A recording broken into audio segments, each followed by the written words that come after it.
What's going on, everybody? Welcome back into another episode of the Coach Steve Show podcast. Thank you for watching and or listening. Please make sure you're subscribed to the Coach Steve Show YouTube channel, wherever you listen to your podcast, literally anywhere. Make sure you're following it. Rate it on Apple. Just Coach Steve Show on Apple. Give it a 5-star rating, hopefully, but whatever rating you think it gets, leave a comment in the comment section down below on YouTube or Spotify or Apple. Welcome back to the show. Before we get started, make sure you're checking out the Belly Up Media Network. You have to go to bellyupsports.com, but check out the Belly Up Media Network. You can find plenty of podcasts and blogs and a bunch of media entertainment out there for everybody outside of sports. So just everything. So again, bellyupsports.com. Check out all that stuff for the Belly Up Media Network. So we're going to dive right back into this. We are just literally going to continue where we left off. On the last episode, discussed Jimbo Fisher and Nick Saban. Everyone's been talking about it. So we're just going to continue this conversation because I did a podcast that day of it. So let's talk about it. More and more people are coming out and talking about this. And I touched on it a little bit on the last episode. We're going to continue. Nick Saban did not call Jimbo Fisher a cheater. Here's what happens. People get, snippets, part of the world is you get video snippets and it gets put on the internet and that's all we know. And sometimes when a person does like a press conference and it's 20 minutes, well, are you going to remember every single 20-minute clip? Or are we going to talk about the clip that's going to, be more newsworthy, I guess is the right thing to say. And as we all know, maybe I'm a little biased because I am a Nick Saban fan. You can call me a bandwagon fan all you want. But even way back in the early 2000s, I knew I wanted to be a coach. And, you're watching coaches, you're watching games on TV and you're seeing who is having success. You can call me a bandwagon person, but I've liked Nick Saban since mid 2000s. He's at LSU. Yes, he won a national title, but he was at LSU. So I'm going to the NFL and I go to Alabama and have watched and just fans of coaches. There's nothing wrong with being a fan of a coach from, bouncing around. So you can call me a bandwagon person all you want. So maybe I'm a little biased. But when you listen to what Nick Saban said about NAIL, people are going after him, talking about, well, his play, he's talking about we didn't pay a player, but he was talking about his guys making money. Well, if you listen to him, he said when we recruit guys, there's a collective, and the collective, it deals with the NIL stuff. But he says this, coaches are supposed to know how it works. Coaches are supposed to know how much money's in there. Coaches know these deals and everything, and that's going along with it. He says that. And again, if you're the head coach of a football team in high school and college, you need to know what's happening in your football program from top to bottom. We've seen plenty of football coaches not know what's going on in their program from top to bottom, or they ignore what's going on, and then coaches get in trouble. So Nick Saban's comments about Texas A&M, or quote unquote Jimbo Fisher, if you ever want to say that, were really not that bad. And again, Nick Saban is really smart. He does not say comments unless it's to benefit something. So whether he's speaking to boosters about getting money, whether he's speaking to, college football in general, whether he's speaking to the NCAA, does he really know what happened because he knows a lot of people in recruiting? Who knows? But he doesn't say things just to say them. So there has to be a reason why I said this. Or is he going to leave college football soon? Is he on his way out? I think if he would have won a national title this year, he might have retired. But now he's more motivated than ever. But he doesn't say things just to say them. There's a reason. And what he said really wasn't that bad. I think what he said more about Jackson State, if you wanted to compare the two, was worse. So just to refresh, let's try to talk about play here what Nick Saban said on this. So here was Nick Saban, the little snippet that everybody's talking about. And you read about them. You know who they are. I mean, we were second in recruiting last year. A&M was first. A&M bought every player on their team. made a deal for name, image, and likeness. All right, we didn't buy one player. All right, but I don't know if we're going to be able to sustain that in the future because more and more people are doing it. And you've read about them. You know who they are. I mean, we were second in recruiting last year, and then was stop that. So all he said was he was right before that snippet. He was talking about, NAIL. He's talking about quote unquote free agency, which I've said.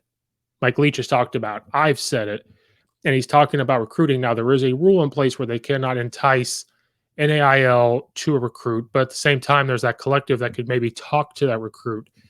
And he's talking about they were second in recruiting. In a way, it was bragging about his recruiting because he said we were second in recruiting. Texas A&M was one. They paid every player, and he said they didn't pay any players. So he's kind of bragging about his recruiting because then he says he can't sustain that because they're going to have to start coming up with ways. And he also talks about, and it's not in the snippet because we're not going to watch the whole 10-minute clip, is when their recruiting pitch, they discuss how they're going to go to the NFL. Then he says they try to offer everything. You're going to have the exact equal opportunity. I'm not going to give this person more. He talked about his quarterback making over $1 million, but that's because he came to Alabama and had opportunities, and those opportunities just happened to make him that money. So once you get there and everything, you have the opportunities. That's what he's talking about. You have the opportunity for scholarships. You have the opportunity for school, tutors, access to everything. He doesn't want to give this person more than the other. So he doesn't call out Jimbo Fisher by name, but in a way, you kind of say that when you're talking about Texas A&M. But again, we talked about it last time. This isn't the first time they've been, quote unquote, said they bought players. Now, here's the thing. People automatically were like, he called Jimbo Fisher a cheater. And I said this last time. I'm going to say it again. Did he come out and say he cheated? No. Is this something that's taboo or that gray area? Yeah. But guess what? There is no rules. And he talked about the NCAA doesn't really have authority to do much anymore. They used to have this quote unquote power. But with this legislation coming down on NAIL and different things, if somebody wants to sue them and do this and do that, they obviously have the money, but they don't want to deal with it. So they just kind of let it go. You used to have to get approved by the NCAA to transfer, and they just don't want to deal with it. So who's to say what to do? These commissioners of SECs or Big Ten or anything like that, they're the ones in charge. We really don't have any leadership from top to bottom on this. So that's what Nick Saban's whole thing was talking about. And I'm paraphrasing. He talks way more about it, but he gives that little snippet. Jackson State was the one that kind of, to me, was worse when he says they paid a player $1 million and everything else. So it's either Nick Saban actually knows information out there or he's just reading things, doesn't really know if it's true, but he's going to say it anyway. And I don't believe that part of it. But again, we can't trust most media sites. Jimbo Fisher's comments back, and I'm repeating some from the last, but we're going to talk about it. Repeating what last time, how you react to certain things said to you shows a lot. So we saw how Jimbo Fisher reacted to an article or whoever said that they gave recruits money to get the number one recruiting class. He snapped and went off. So when Nick Saban says this, he immediately gets a press conference and snaps. But here's the problem. He goes way overboard and makes it more personal. Now, I know Nick Saban, I guess, could have made it personal, but Jimbo Fisher talks about Nick Saban not getting his way and throwing a tantrum. This thing with Jimbo Fisher was him throwing a tantrum. And the way he reacts is almost like he's getting caught. So either he's mad because people are figuring it out that they gave people NIL deals or money, or that could be a part of it. The other part is they coached together. They've said respectful things about each other. So maybe he's more hurt. So he is expressing this in this way. But I think Jimbo Fisher was wrong because he's the one that's making it personal, talking about check out how God did his dealings, and you'll know he's a narcissist and this, a bunch of other things that he came out and said about Nick Saban and was like, oh, he's the greatest ever of all time. Huh? But one thing, Jimbo Fisher, he is. And you will never be like him, number one. Number two, we're going to watch the snippet. There was a compressed video on Jimbo Fisher So let's just recap, what he said that makes it a little bit more personal. In Alabama? Yes, I would. First of all, I'll say it's a shame that we have to do this. It's really despicable. It's despicable that somebody can say things about somebody and an organ. More importantly, 17-year-old kids. You're taking shots at 17-year-old kids and their families. And they broke state laws. They're all money. We bought every player on this group. We never bought anybody. No rules were broken. Nothing was done wrong. It was all and the way we do things, the ethics in which we do things. And these families, it's despicable that a reputable head coach could come out and say this when he doesn't get his way or things don't go his way. The narcissist in him doesn't allow those things to happen. And it's ridiculous. But when he's not on top, and the parity in college football he's been talking about, go talk to coaches who coach for him. You'll find out all the parity. Go dig into wherever he's been. You can find out anything. And it's a shame that you got to sit here and defend 17-year-old kids and families in Texas A&M because we do things right. We're always going to do things right. But we're always going to be here. We're doing a heck of a job. These coaches have done a great job. Our players have done a great job. The whole organization of recruiting people. It's despicable that we got to sit here at this level of ball and say these things to defend the people of this organization, the kids, 17-year-old kids and their families. It's amazing. Some people think they're God.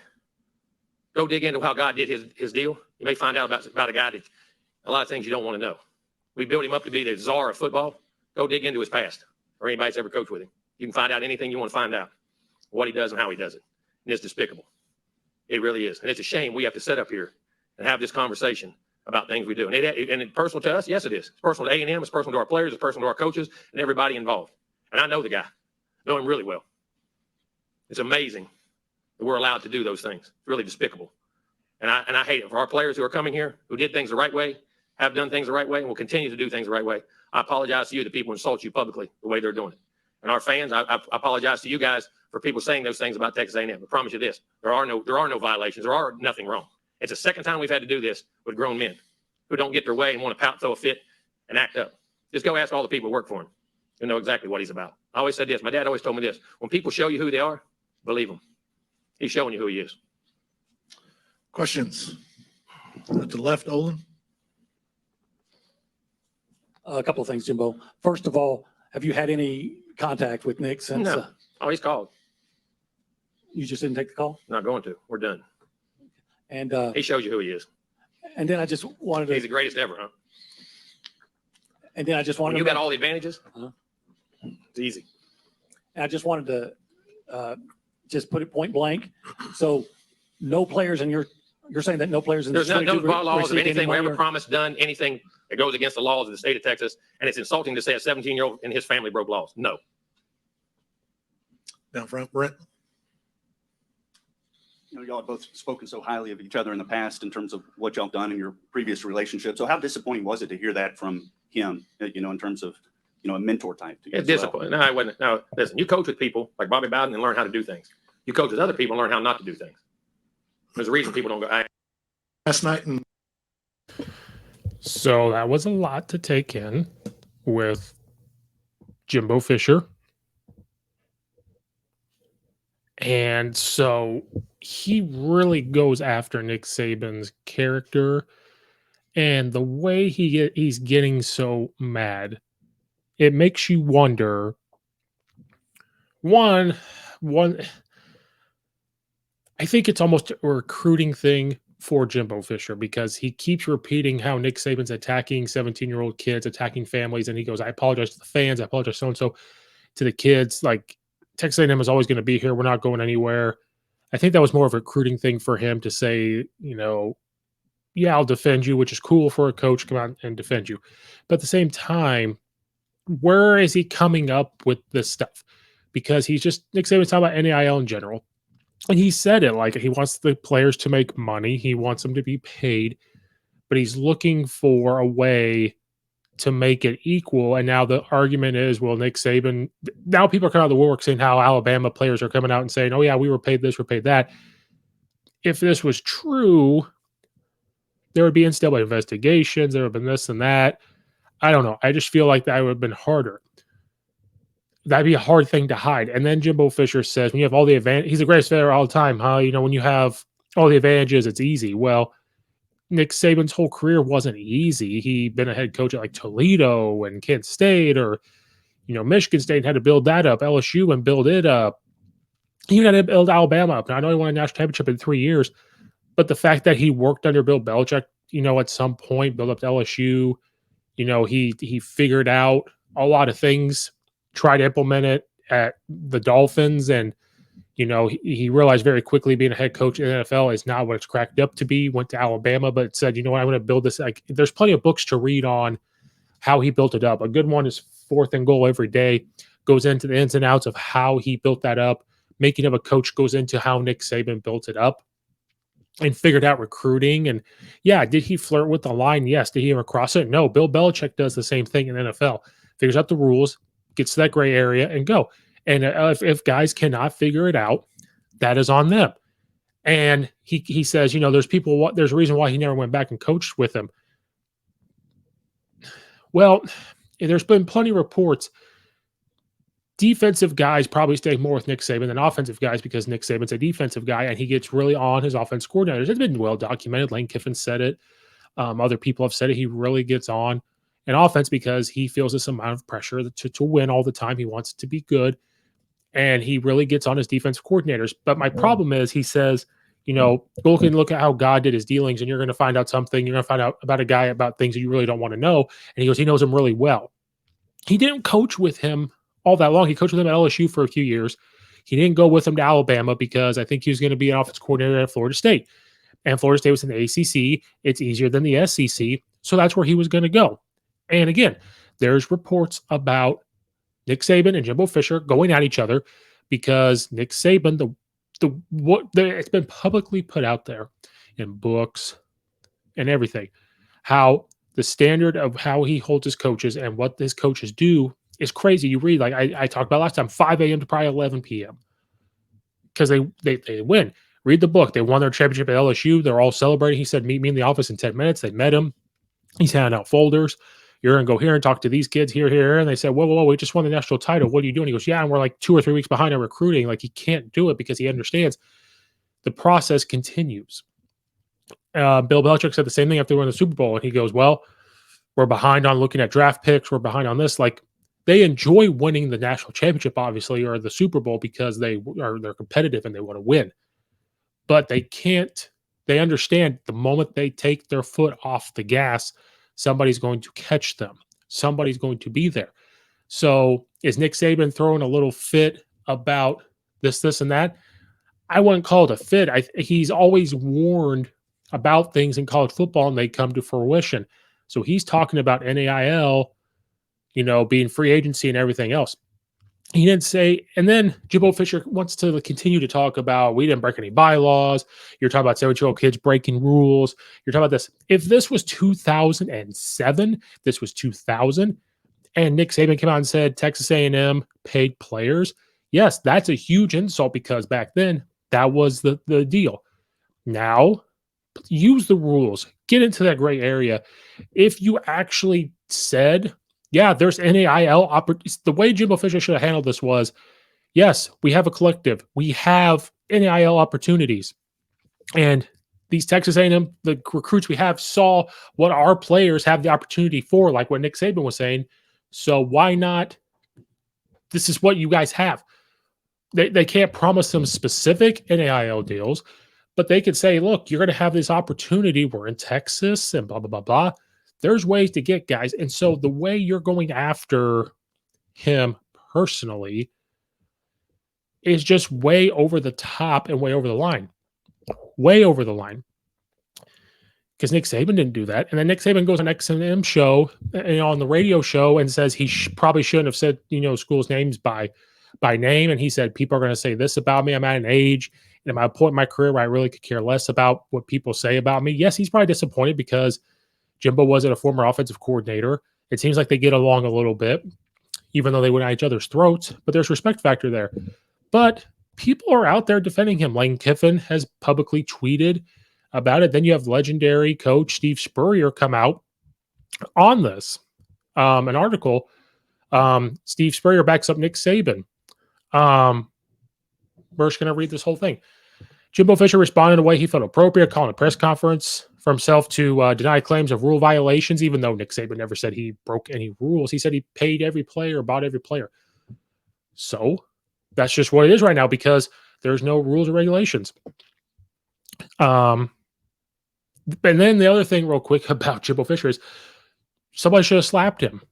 Like, now are you talking about this and that we build Nick Saban up to be the best ever, the Cesaro of football? He is. He's better than you, Jimbo Fisher, way better coach than you. Records speak for themselves. You've won one national title because you happened to get a decent quarterback, but then you could never do it again. And you're not doing too hot at Texas A&M either. Legendary Florida Gators head coach and former Heisman winning quarterback Steve Spurrier chimed in on the feud between Nick Saban and Jimbo Fisher. I don't know why Fisher is mad at Saban, Spurrier stated. Did Saban say something that wasn't true? Spurrier doubles down on the idea that everything Saban said was factually correct. I don't think Saban told any lies there, so I don't know what he was mad about. Since Fisher beat him last year, I guess he can talk now. He hasn't beat much of anybody, but he beat Saban last year, but they haven't won the division or anything since he's been there, which is true. Now, was Texas A&M in the best of spots when Jimbo Fisher got there? No, but they haven't been anything either. Then it goes on to talk about when they're going to play. Then article continues, talking about the comments he made are questionable and everything else. Because if you look at Jimbo Fisher's record, there is a point about being at Texas A&M. He had a good run there at Florida State. 10-4, 9-4, 12-2. Then they went 14-0 and won the national title, and I believe that was the last, top two, the BCS championship. Then 13-1, 10-3, 10-3. Then they went 5-6. And then he goes to Texas A&M, goes 9-4, 8-5, 9-1, 8-4. So they haven't won the SEC. They haven't been in the SEC championship game. Yeah, they went 9-1 in 2020. They weren't a bad team. This year, they really weren't that bad of a team. They had some injuries, but still, he really hasn't done anything. You beat Nick Saban, and you're implying that Nick Saban's saying this. People on Twitter are implying he said this. People on podcasts are implying he said this. And the sad thing is, they all agreed on the very thing that we're talking about is NAIL. Nick Saban's talking about a collective. They need this, they need that. Jimbo Fisher had made comments during this time where he's throwing his little baby tantrum and says, talking about he wants to see legislation come down. He doesn't understand how it would work. He doesn't know where they would go with it, but says we need somebody to regulate some of this so we could stop some of these things to happen. So they agree on this, but then continues to talk. Then he makes a comment. He doesn't know what goes on with the collective. He's like, there's collective, yeah, but that's what they do. I don't understand how it works. Well, that doesn't make you that great of a coach. You're a good coach. He's a good offensive mind. We've seen it time and time again. Good offensive coach. But again, you haven't done much at Texas A&M. If you were the czar of football like Nick Saban, you would have won a championship by now. You beat Nick Saban. Great. Cool. So did Kirby Smart. And it's okay to take time to build it up. Kirby Smart's taking time to build it up. Lane Kiffin's going to take time to build up this Ole Miss. And the thing is,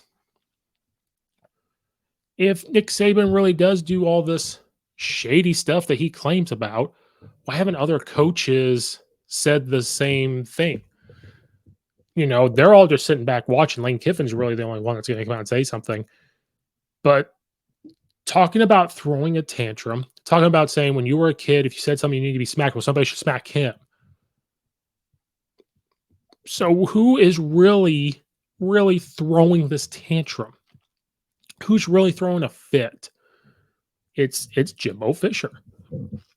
He easily could have called a press conference and said, I heard comments about a coach, and it is disappointing coming from a, one of the best college football coaches we've ever had. But here at Texas A&M, I thought we recruited well. The guys that chose to come here, we're excited to have here. We're excited to compete in the SEC. We're excited to compete. Our schedule's pretty tough. And then just start, name off the very first game and say, we're looking forward to this. We're looking forward to getting to work in the summer and into the fall. The coach will see October 8th, and it's going to be a great game like it was last year. We'll be able to compete and everything else. And here at Texas A&M, we proud of the coaches and what they've worked on and this, that. Like, that would have been the way to handle it. But Jimbo Fisher feels like he someone said he's probably a top 10 coach in college just because of his national title. And so maybe he feels a certain way of he deserves the right to say these things. And even though Nick Saban didn't call him out by name, people think he did. But Nick Saban doesn't go up there and say this stuff. Dabo Swinney does. Like, these other coaches don't go up there and make a lot of this personal. I know Lane Kiffin probably has said a couple things about Nick Saban, but there's respect factor there. Nick Saban, and Lane Kiffin kind of jokes a little bit like, "Oh yeah, I would burn him. Like, if he was covering me, I'd burn him. I'm taller than him," and blah blah blah blah, just to like get under Coach Saban's skin and this and that. So Jimbo Fisher was in the wrong. People out there are talking about his comments. Some people are supporting his comments and defend him 100%. But there's also articles talking about like it's kind of weird his response to this.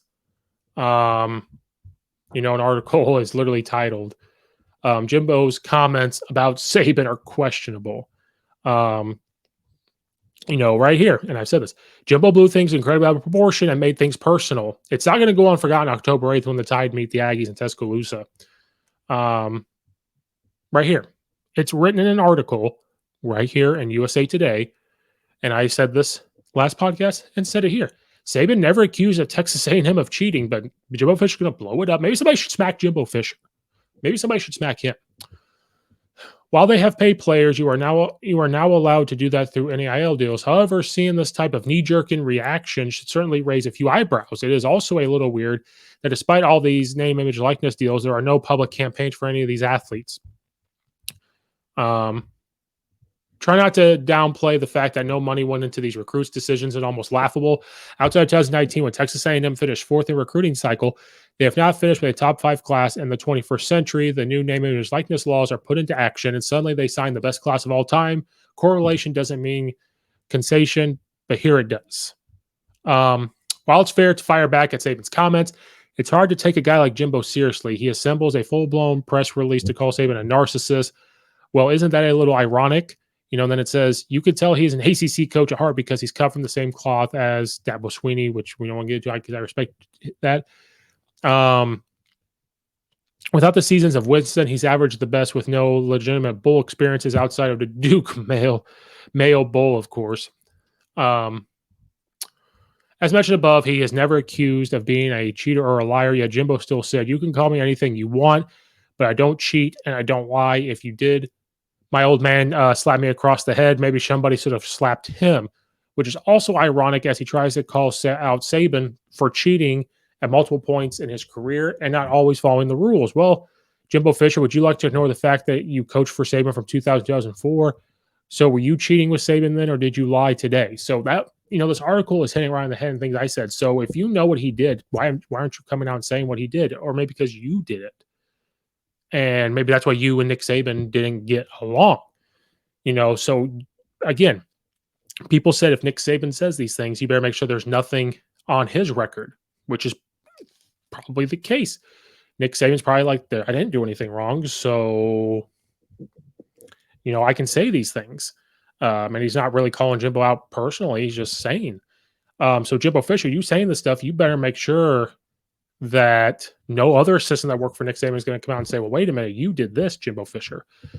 Saying, well, when my daddy would slap me, well, you're saying these things about Nick Saban, so somebody should slap you. And again, if Nick Saban during this thing came out and said, Jimbo Fisher and the way he recruits, flirts with that because he is paying players to come to Texas A&M. If he said that, then most of what he said in this press conference, the way he reacted, absolutely, you would have to come on there and say that. I don't think Jimbo Fisher is earned the right to talk this way, number one. Number two, Nick Saban never said these things. So you putting words in his mouth, you're using this as a recruiting tool. You're trying to maybe fuel your players up for that. But guess what? To be a good coach, don't worry about the October 8th thing. Worry about the first one because you could lose your first game, obviously. So Jimbo Fisher, you're in the wrong. Worry about your team because come October 8th, Nick Saban is going to wipe the floor with you. It'll probably be a close game. Not going to be a huge blowout. If Alabama's healthy going into that game and they're rolling, don't think that he's not going to run the score up if given possibility. Don't think that the Alabama players are going to take it more personal than your Texas A&M players. Your Texas A&M players want to tweet and say, "Oh, it's personal, October 8th." Well, guess what? If your players are already worried about October 8th, you're going to have a couple losses going into that game. And Nick Saban probably won't, and Alabama won't. And then come October 8th, they're going to be ready. Like, I don't think you realize when Nick Saban loses a national championship like that to a former coach, he's going to be fueled up. The assistant coaches are fueled up. The players, the way you went after Nick Saban, are going to say now it's personal because you went after the coach. You said these things. He didn't come after you, Jimbo Fisher. You went after him. And Nick Saban's just going to keep his mouth shut and say, okay, cool. You're going to be, I'm in your head now. I'm going to have real estate. So Jimbo was wrong. Jimbo, get over yourself. Worry about coaching. If there's NAIL deals to get your players to Texas A&M, who gives a rat's ass about it? Who cares? I don't care. Yeah, do I like it if you did? No, I really don't. I really don't care. So get over it. There was a better way to handle this. I'm a high school coach, and I could have handled it better. Now, say at home to your wife or your girlfriend or whoever, your friends, your personal friends, whatever you want. But with that, keep it to yourself. But Jimbo Fisher was wrong. He was not right in anything he said because Nick Saban never went after players. He never went after families. He didn't say Jimbo Fisher cheated. He didn't say Texas A&M cheated. Now, the comments about Jackson State was a little more worse and everything else. But people out there even saying that Nick Saban accused Jimbo Fisher of cheating, get over yourself as well. He did not do that. Didn't say anything. So move on from it. Can't wait for October 8th for that to happen. So Jimbo Fisher was wrong. That wraps up another episode. Please make sure you're subscribed to the YouTube channel. Leave a comment in the comment section down below. Like the video as well. It helps out the algorithm. If you're listening to this in audio form, thank you so much. Please give it a rating, especially on Apple, and leave a comment on that too as well. If you could take that minute out of your day to do so, please and thank you. Check out all the affiliates in the description below. Check out weekly episodes. Hopefully, we're gonna get some guests on, so check all that out. Thank you guys so much for watching and or listening, and roll Tide.